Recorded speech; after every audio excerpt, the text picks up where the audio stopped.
আগের লেসনে যে জিনিসটি দেখেছিলাম তা হচ্ছে যে হেডার অংশের কিভাবে ডিজাইন করা যায় এবং এটিকে কিভাবে গ্রুপ করা যায়।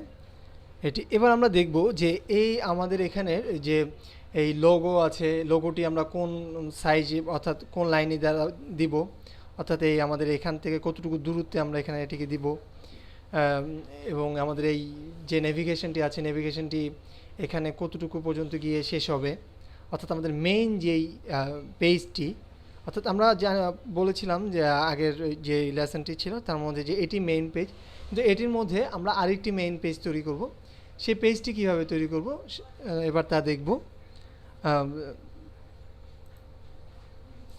যেমন আমাদের এখানে যে স্লাইস টুলটি আছে, এই স্লাইস টুলটি সিলেক্ট করব। প্রথমে স্লাইস টুলটি সিলেক্ট করে আমরা এখানে এই এই আমাদের স্লাইসিংয়ের মধ্যে অর্থাৎ মেইন অংশের মধ্যে আমরা আরেকটি স্লাইস করব। এখানে এই স্লাইসটি করার পরে আমরা এখানে হয়তো দেখা যেতে পারে যে বাম দিকে এই স্লাইস থেকে এই স্লাইসের দূরত্ব একটু বেশি এবং এই স্লাইস থেকে স্লাইসের দূরত্ব একটু কম। অর্থাৎ এটিকে আমরা সাইজ করার জন্য যে কাজটি করব তা হচ্ছে এই আমাদের এই স্লাইস সিলেকশন এরিয়াটির মধ্যে ডাবল ক্লিক করলে এটি চলে আসবে। এখন আমরা এটির নাম দেব মেইন নাম দেব এবং এটির যে এক্স অ্যাক্সিস এটি আমরা এই 190 করে দেব এবং এখানে এটি 190 করে এবং ওয়াইড আমরা দিয়ে দেব 900। এই বিষয়টি খেয়াল রাখতে হবে যে এক্স অ্যাক্সিস 190 এবং এখানে ওয়াইড 900, হাইট যথারীতি 1024 দিয়েই ওকে বাটনে ক্লিক করব।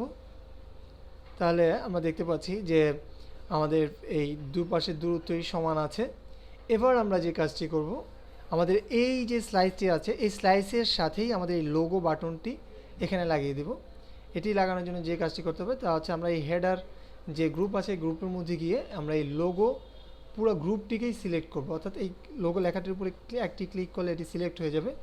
এবার আমরা আমাদের এই টুলবারের যে মুভ টুলটি আছে এই মুভ টুলটি সিলেক্ট করে কিবোর্ড থেকে যদি লেফট অ্যারো কি চাপি তাহলে দেখব যে এটি বাম দিকে চলে আসছে। এবার আমরা উপরে নিচে এভাবে পজিশনিং করিয়ে নিতে পারি। এবার আমরা আমাদের এখানে যে এই টপ নেভিগেশন অর্থাৎ এই নেভিগেশনটি এই কন্ট্যাক্ট অর্থাৎ শেষ যে টেক্সটটি আছে মেনুটি আছে সেটি এই লাইনের সাথে লাগিয়ে দেব।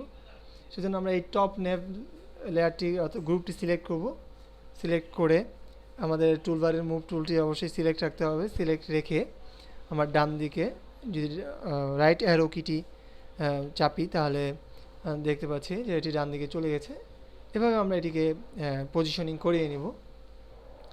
এবার যে কাজটি করব তা হচ্ছে আমাদের যে এই হেডার অংশের মধ্যে এখানে আমরা দেখতে পাচ্ছি 06 অর্থাৎ এটির যে স্লাইসিং হয়েছিল এই স্লাইসিংটিকে আমরা ডিলিট করব। সেই জন্য যে কাজটি করতে হবে আমরা এই স্লাইস টুলটিকে সিলেক্ট করব। সিলেক্ট করে আমাদের এখানের এই স্লাইসটি এই নীল দাগটি এবং এই স্লাইসের মধ্যে অর্থাৎ এই যে এখানে এই কালো এরিয়ার মধ্যে আমরা কিবোর্ড থেকে কন্ট্রোল চেপে ধরে আমরা দেখতে পাচ্ছি যে আমাদের কন্ট্রোল চাপলে আমাদের এই স্লাইস টুলটির আকৃতি চেঞ্জ হচ্ছে। তখন আমরা এই কন্ট্রোল চেপে ধরে রেখেই এই দুটি এরিয়ার মধ্যে অর্থাৎ এই সিলেকশন এবং এই সিলেকশনের মধ্যে আমরা এই জায়গায় যদি ক্লিক করি তাহলে দেখতে পাচ্ছি আমাদের এই হেডার অংশটি সিলেক্ট হয়েছে। এবার যদি আমরা কিবোর্ড থেকে ডিলিট চাপি তাহলে দেখতে পাচ্ছি যে এখানে 06 নামে অর্থাৎ এই হেডার অংশের যে স্লাইসটি হয়েছিল সেই স্লাইসটি ডিলিট হয়ে গেছে। এবার আমাদের যে কাজটি করতে হবে যে আমাদের আমরা বডি ডিজাইন করব। বডি ডিজাইন করার জন্য যে কাজটি করতে হবে তা হচ্ছে আমরা প্রথমে এই গ্রুপটিকে ক্লোজ করে ফেলি। ক্লোজ করার পরে আমরা এই বডির জন্য এই আমাদের যে রেক্টেঙ্গুলার মার্কিং টুলটি আছে এই টুলটি সিলেক্ট করব। সিলেক্ট করে আমরা এখানে এই হেডার অংশের নিচে থেকে অর্থাৎ আমরা এখানে দেখতে পাচ্ছি যে আমাদের নির্দিষ্ট একটি এরিয়া সিলেক্ট হয়েছে। এর কারণ হচ্ছে আমরা তখন এই হেডার অংশের জন্য ফিক্সড সাইজের একটি রেক্টেঙ্গেল মার্কিউ সিলেক্ট করেছিলাম, সেই জন্য এটি চলে আসছে। আমরা এটিকে ডিসিলেক্ট করার জন্য কিবোর্ড থেকে কন্ট্রোল ডি চাপবো। আমরা এখানে যে স্টাইল আছে এটিকে আমরা নর্মাল করে দেব। ফিক্সড সাইজের থেকে নর্মাল করে দেব। নর্মাল করে দিয়ে আমরা এবার এটিকে এখান থেকে এভাবে আঁকবো। আঁকার পরে আমরা যে কাজটি করব তা হচ্ছে এই এরিয়াটিকে আমরা সাদা কালার দিয়ে ফিল করব, একেবারে সাদা কালার। তো বা আপনি আপনার ইচ্ছা মতো যে কোনো কালার দিয়েই, আপনি যেরকম টেমপ্লেট ডিজাইন করেন সেই ধরনের টেমপ্লেট কালার আপনি এখানে ইউজ করতে পারেন, এটি আপনার উপরে ডিপেন্ড করবে। তো আমরা এখানে সাদা কালারটি ইউজ করছি। সাদা কালার দিয়ে ওকে বাটনে ক্লিক করছি এবং এখানে আমরা নতুন একটি লেয়ার তৈরি করে নেব।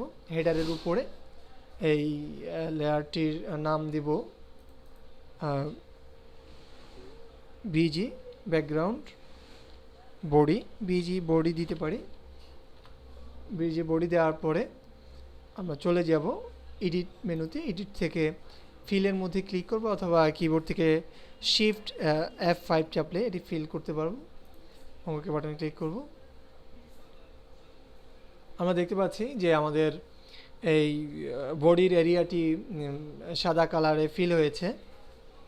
এবার আমরা এই সিলেকশনটিকে ডিসিলেক্ট করার জন্য কিবোর্ড থেকে কন্ট্রোল চেপে ধরে ডি চাপবো, তাহলে এরিয়াটি ডিসিলেক্ট হবে।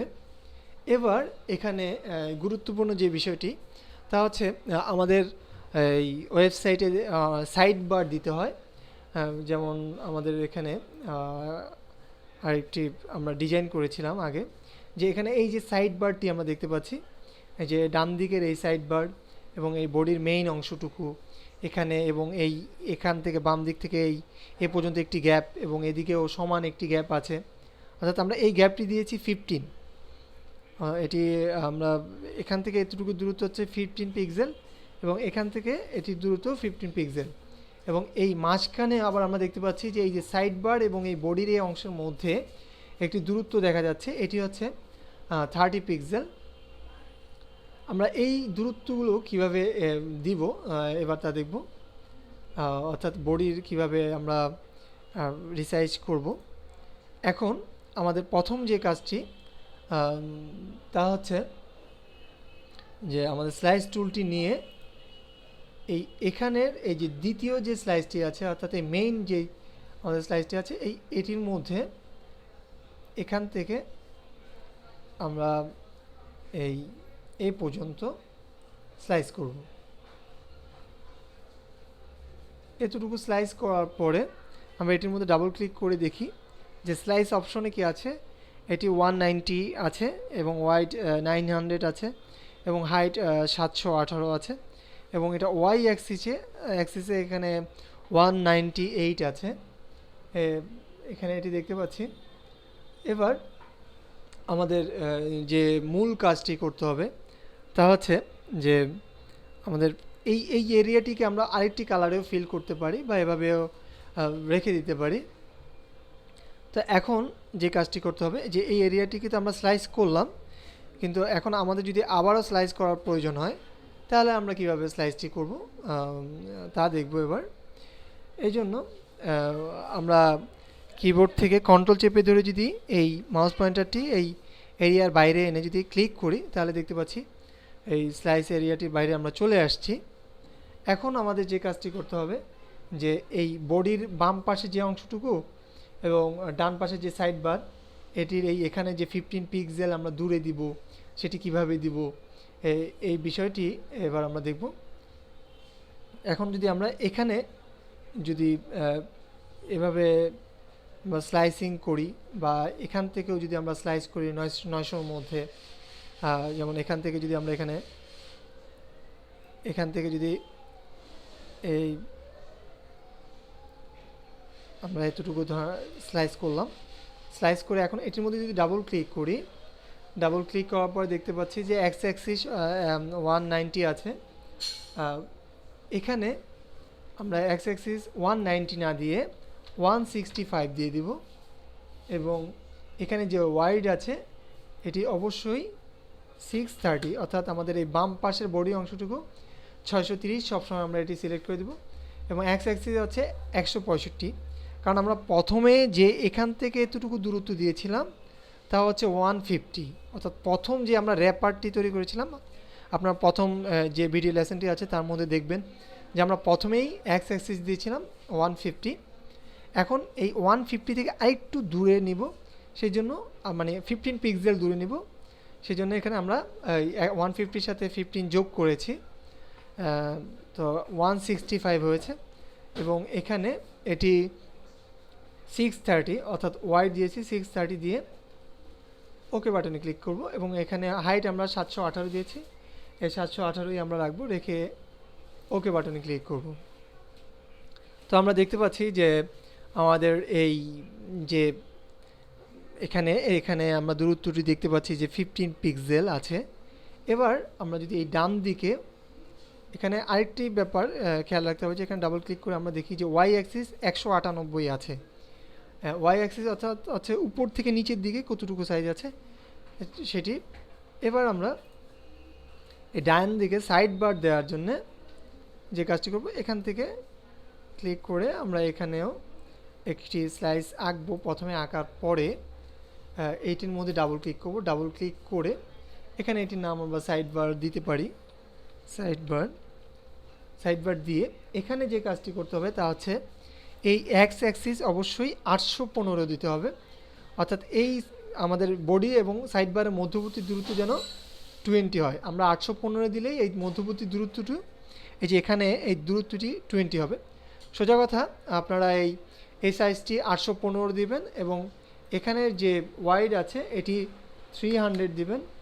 এবং ওয়াই অ্যাক্সিস আমরা যেহেতু আগে 198 দিয়েছিলাম, এটি 198 দিব এবং হাইট 718 ছিল আগেরটি, 718 দিয়ে আমরা ওকে বাটনে ক্লিক করব।